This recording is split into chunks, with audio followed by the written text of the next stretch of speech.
Minta maaf sekarang.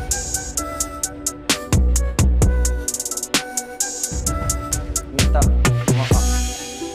Salah.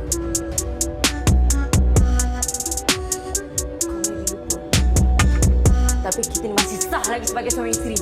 Ha? Kau elok-elok je depan aku, defense aku. Ha?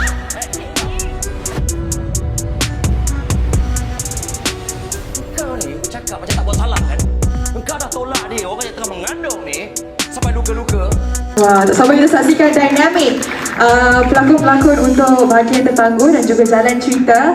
Baiklah, dengan ini the end of the Q&A session. Nanti kita akan buka juga nanti untuk sesi one-on-one. Dan kita ingin jemput ke hadapan untuk sesi photo op.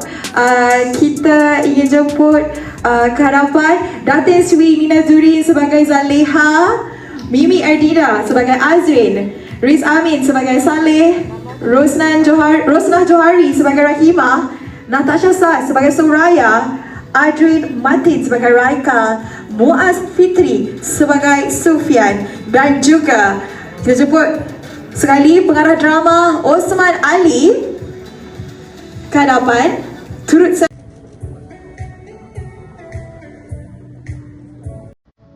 Baiklah, kita ingin jemput juga producer. Itu dia tak apa.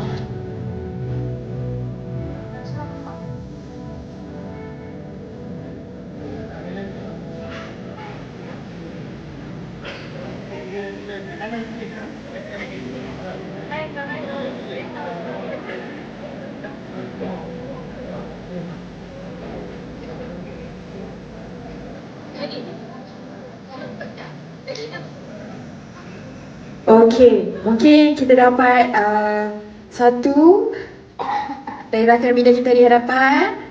Senyum.